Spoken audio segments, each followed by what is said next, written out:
नमस्कार बच्चों। पिछले वीडियो में हमने सत्ता की अवधारणा का अध्ययन प्रारंभ किया था।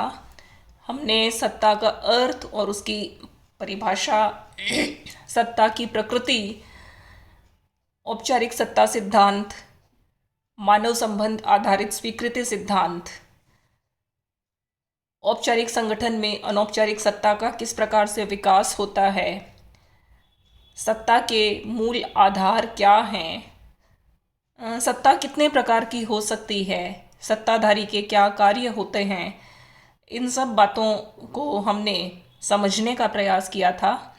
आज हम सत्ता की अवधारणा के अंतर्गत सत्ता के अन्य उसी प्रकार की अवधारणाओं के साथ क्या संबंध हैं, उनका अध्ययन करेंगे।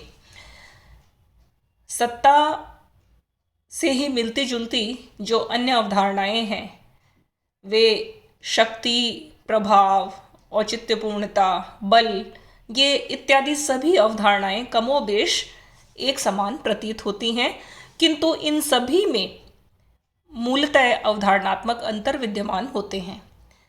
सबसे पहले आज हम सत्ता और शक्ति के आपसी संबंध क्या हो सकते हैं, ये किस तरह से भिन्न होते हैं, इनको जानने का प्रयास करेंगे।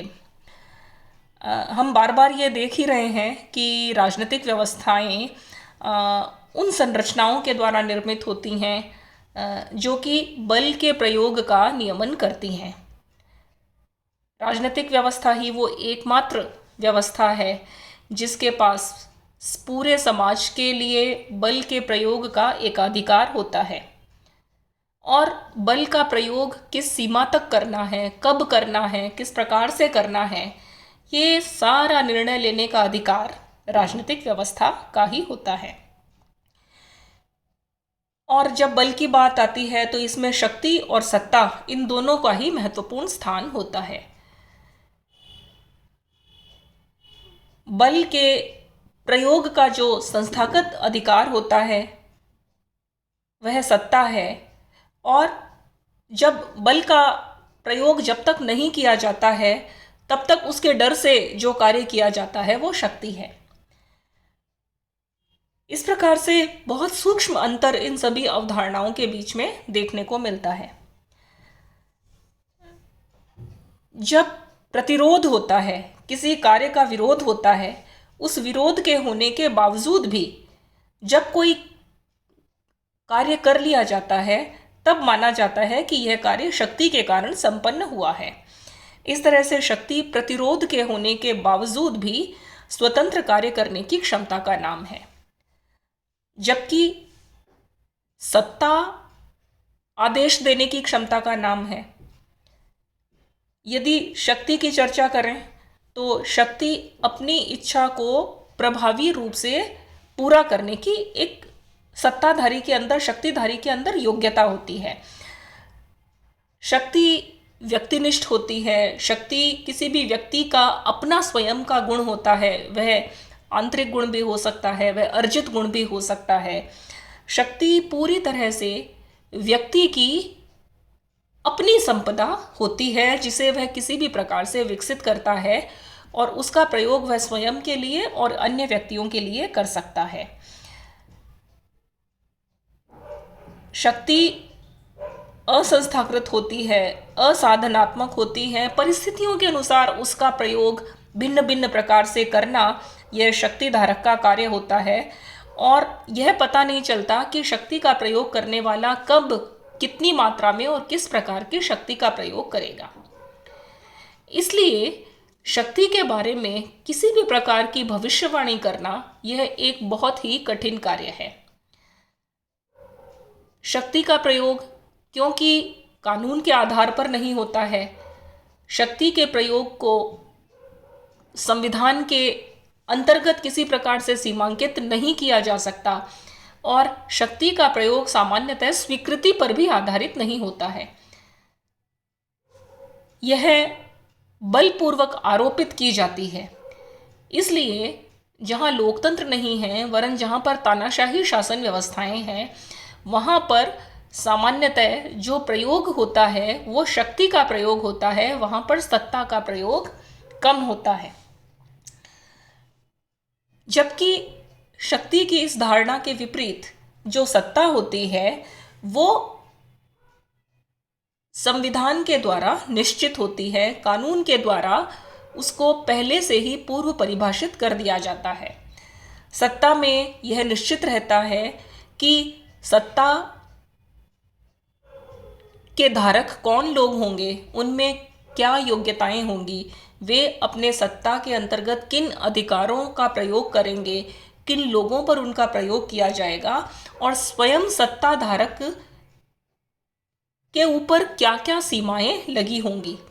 इस प्रकार से सत्ता का प्रयोग बहुत ही सीमित प्रकार से सीमित संदर्भों में होता है और हर जगह सत्ता के प्रयोग पर कानून की, औचित्य की, न्याय की बाधाएं लगी हुई रहती हैं। इसलिए यह भी बहुत स्पष्ट है कि लोकतंत्र में सत्ता के आधार पर शासन स्वीकृत होता है, जबकि तानाशाही व्यवस्थाओं में या निरंकुश शासनों के अंतर्गत शक्ति के आधार पर शासन किया जाता है। वहां स्वीकृति के आधार को बिल्कुल ही दरकिनार कर दिया जाता है। किंतु लोकतंत्र में भी सत्ता केवल अपने स्वयं के आधार पर कार्य नहीं कर पाती है। लोकतंत्रों में भी सत्ता को शक्ति के आधार की आवश्यकता होती ही है, क्योंकि कई बार ऐसा होता है कि जिन लक्ष्यों को क्रियान्वित करना है उनको क्रियान्वित करने में यदि सत्ता असफल होने लगती है तो उनका पालन करने के लिए फिर शक्ति के प्रयोग की आवश्यकता पड़ती है। बार बार यदि सत्ता का पालन करवाने के लिए शक्ति के प्रयोग की आवश्यकता पड़ती है, इसका अर्थ यह है कि सत्ता का क्षरण हो रहा है। और जब सत्ता का क्षरण होने लगता है उसका अर्थ यह है कि सत्ता या संविधान में जनता की आस्था कम हो रही है। जनता सत्ताधारी के कार्य की शैली को पसंद नहीं करती है। सत्ता का प्रयोग जिस प्रकार से होता है उसको जब जन स्वीकृति नहीं मिलती है तो ऐसी धारणाएं बलवती हो जाती हैं कि अब राजनीतिक व्यवस्था कमज़ोर पड़ रही है। इसलिए यद्यपि सत्ता को बनाए रखने के लिए शक्ति के आधार की आवश्यकता होती है, किंतु बार बार शक्ति का प्रयोग सत्ता की अवधारणा को कमज़ोर करता है, उसको शिथिल करता है। लेकिन यह भी महत्वपूर्ण है कि लोकतंत्र में जब भी सत्ताधारी शक्ति का प्रयोग करते हैं तो वो पूर्व निर्धारित योजना के अंतर्गत और विशेष प्रतिबंधों के साथ ही करते हैं। जैसे लोकतंत्र में यदि आपातकाल के दौरान असाधारण शक्ति का प्रयोग यदि जनता के ऊपर किया जाता है तो उस असाधारण शक्ति के औचित्य को पहले से ही निर्धारित करके उसे जनता को बता दिया जाता है।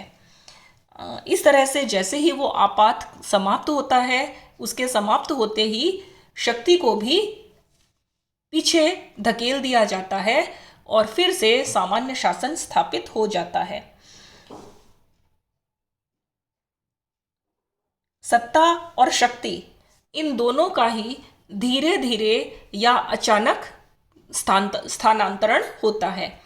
अर्थात एक समय शक्ति किसी व्यक्ति के पास रहती है, दूसरे समय में उसका हस्तांतरण किसी अन्य व्यक्ति को हो जाता है।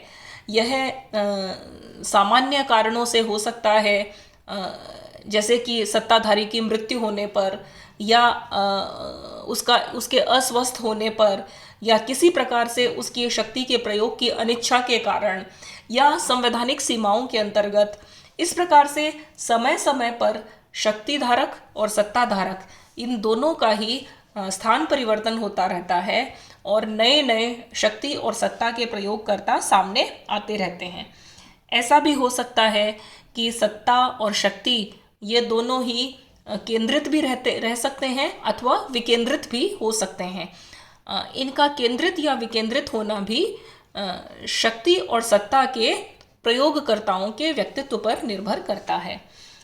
इस प्रकार से यदि शक्ति और सत्ता के संबंधों को देखने का प्रयास किया जाए तो इस रेखा चित्र में हम उनके संबंध को भली प्रकार देख सकते हैं। जो लोकतंत्र होते हैं, या हम देख सकते हैं कि एक तरफ हम सत्ता को देख रहे हैं और दूसरी तरफ जो है वो शक्ति की स्थिति को दर्शाता है। जिन तानाशाही व्यवस्थाओं में शक्ति के आधार पर कार्य होता है वहाँ दमनात्मक या बल प्रयोग के आधार पर शासन किया जाता है और वहाँ पर प्रत्येक कार्य के लिए शास्त्रियों का प्रयोग किया जाता है।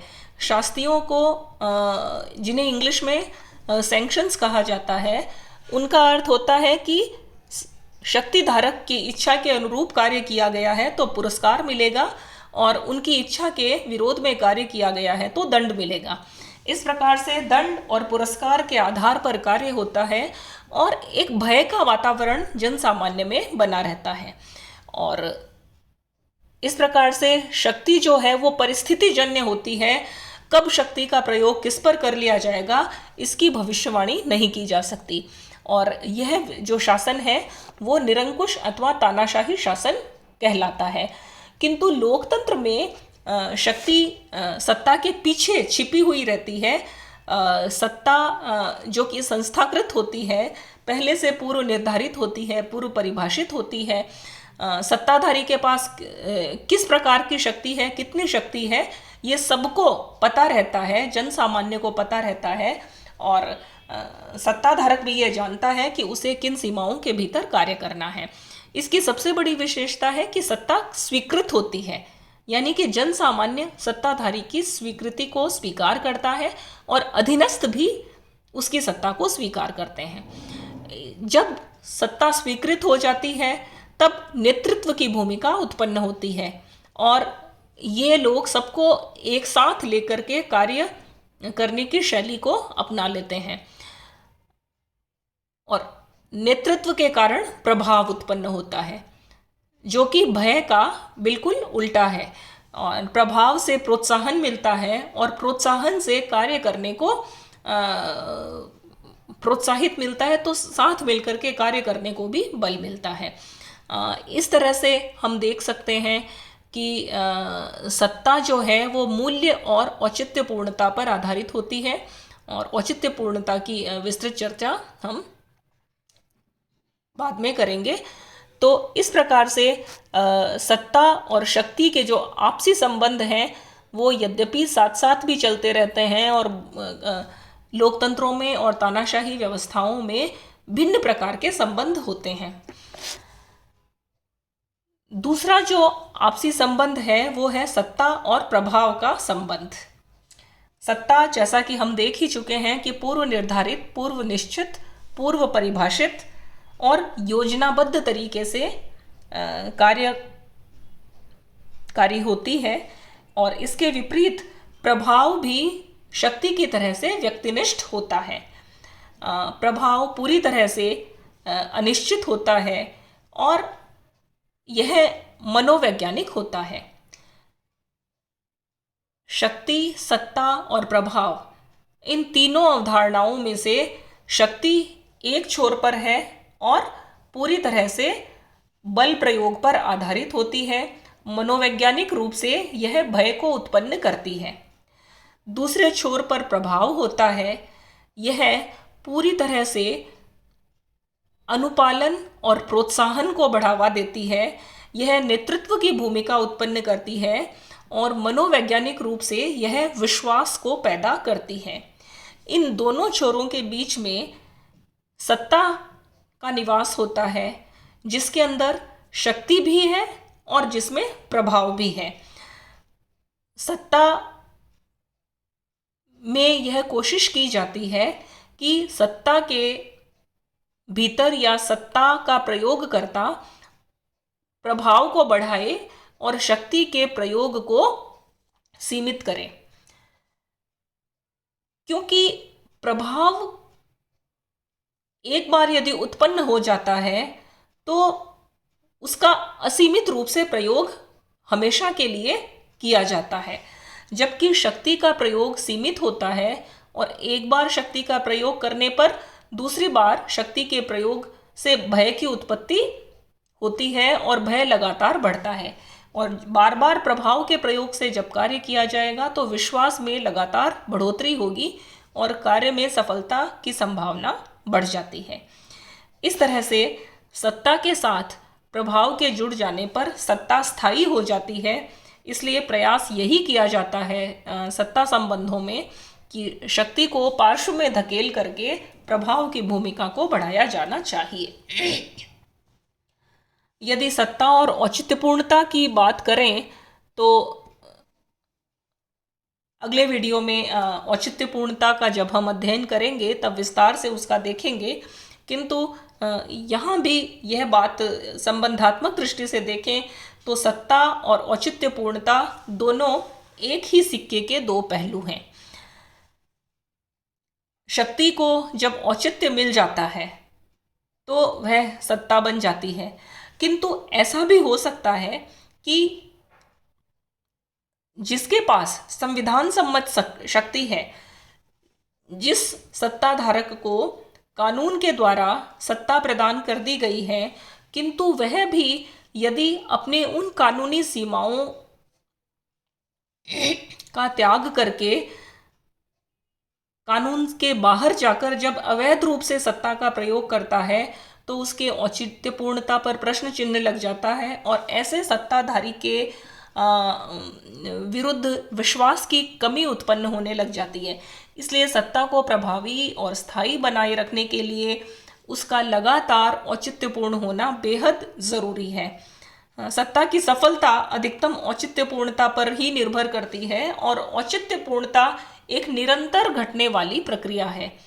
ऐसा नहीं है कि एक बार औचित्यपूर्णता प्राप्त कर ली गई और यह हमेशा के लिए सुनिश्चित हो गई, किंतु औचित्यपूर्णता बार बार जब जब सत्ताधारी परिवर्तित होते हैं तब तक उसकी आवश्यकता होती है।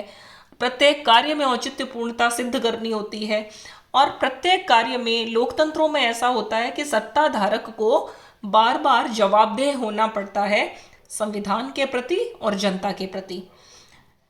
उन्हें अपने कार्यों में औचित्यपूर्णता को सिद्ध करना पड़ता है। इसलिए यह आवश्यक है कि सत्ता औचित्यपूर्ण बनी रहे, तभी राजनीतिक व्यवस्थाओं का औचित्य सिद्ध किया जा सकता है। अब यदि सत्ता की सीमाओं की चर्चा करें तो यह हम देख ही चुके हैं कि सत्ता स्वभावतः ही सीमित होती है। शक्ति मूलतः असीमित होती है और सत्ता मूलतः सीमित होती है। सत्ता का अर्थ ही यह है कि इस पर सबसे बड़ी औचित्यपूर्णता की सीमा होती है। इसके पश्चात इसके ऊपर संविधान की सीमा होती है। जिस कानून के अंतर्गत सत्ता का निर्माण किया गया है उस कानून की सीमा होती है। इन आधारभूत सीमाओं के अंतर के अलावा भी सत्ता का प्रयोग करते समय भी अनेक प्रकार की सीमाएं लग जाती हैं।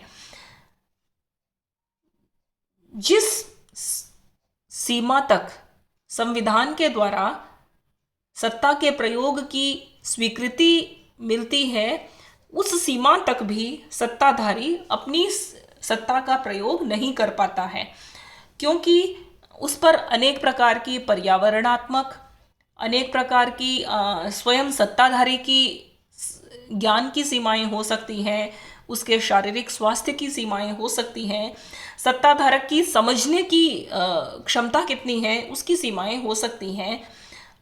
पर्यावरणात्मक प्रभाव ऐसे हो सकते हैं कि अधीनस्थ और सत्ताधारी यदि इन दोनों के कार्यालय यदि बहुत दूर दूर स्थित हैं तो वहाँ पर भी सत्ताधारक अपनी सत्ता का पूरा प्रयोग, भरपूर प्रयोग नहीं कर पाएगा। यदि सत्ताधारक और अधीनस्थ एक ही स्थान पर कार्य करते हैं तो सत्ता का प्रयोग बढ़ जाएगा। इसी प्रकार से बहुत सारे पर्यावरणात्मक दबाव भी सत्ता की सीमाओं को निश्चित करते हैं। जैसे कि यदि किसी पहाड़ी क्षेत्र में यदि कार्य करना है जहाँ पर एक स्थान से दूसरे स्थान पर पहुँचना कठिन हो सकता है, वहाँ सत्ता सीमित हो जाती है। और ऐसे स्थान पर जहाँ पर आवागमन बहुत ही सुलभ है और तुरंत ही कार्य हो सकता है, सत्ता का प्रयोग बढ़ सकता है। इसी प्रकार से जहाँ पर आजकल तकनीक के युग में इंटरनेट का यदि अबाध प्रयोग किया जाता है तो सत्ताधारक अपनी शक्ति और सत्ता के प्रयोग को बढ़ा सकता है। लेकिन गाँवों में, दूर सुदूर गाँवों में जहाँ पर इंटरनेट की सुविधाएं पूरी तरह से नहीं पहुंची है, वहाँ सत्ताधारक अधीनस्थों तक ठीक से नहीं पहुंच सकता है। वैयक्तिक गुण, जहाँ पर अधीनस्थ सत्ताधारक से अधिक योग्य होते हैं, सत्ताधारक की सत्ता के प्रयोग में अपने आप सीमा लग जाती है। और जहाँ पर अधीनस्थ कमज़ोर होते हैं, सत्ताधारक प्रभावी होता है, उसके प्रयोग की सीमा बढ़ जाती है। इस प्रकार से हम देखते हैं कि, और ऐसा भी हो सकता है कि स्वयं कोई भी लक्ष्य जो निर्धारित किया जाता है वह भी सत्ता को सीमित कर सकता है।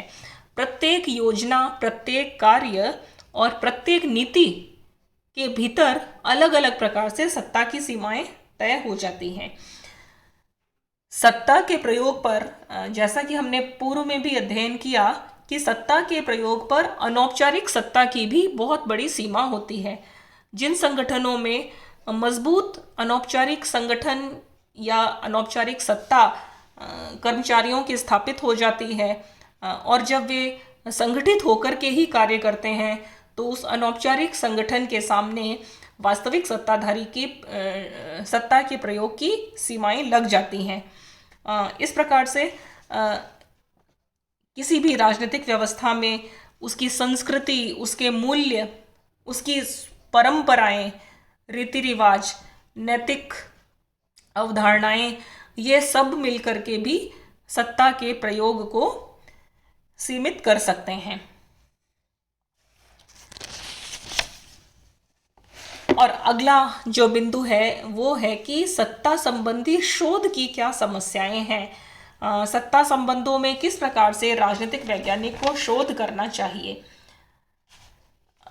एक राजनीतिक वैज्ञानिक का जो संबंध है वो सिद्धांत निर्माण से है, और जो आधुनिक और जो बिहेवियरल या व्यवहार परक अध्ययन करना चाहता है उस शोधार्थी के सामने ये समस्याएं आती हैं कि वो सत्ता का मापन कैसे करेगा, सत्ता का किन शैलियों में प्रयोग किया गया है, सत्ताधारक का स्वयं का व्यक्तित्व कैसा है, सत्ता की कितनी प्रकार के तरीके हो सकते हैं सत्ता के प्रयोग को, जो अधीनस्थ हैं उनकी मनोवैज्ञानिक गहराइयों तक पहुंचना होता है। इस प्रकार से सत्ता की मनोवृत्ति और सत्ता की सहभागिता, ये दोनों ही शोध की समस्याओं को उत्पन्न करते हैं। और इन शोध संबंधी समस्याओं का अनेक राजनीतिक वैज्ञानिकों ने सफल अध्ययन किया है, जिनमें रॉबर्ट डॉल, सिडनी आमंड और Sidney Verba, Huntington, Ward, Mead इत्यादि ने सत्ता के प्रकृति, उनके प्रभाव और उनकी सीमाओं का अध्ययन किया है।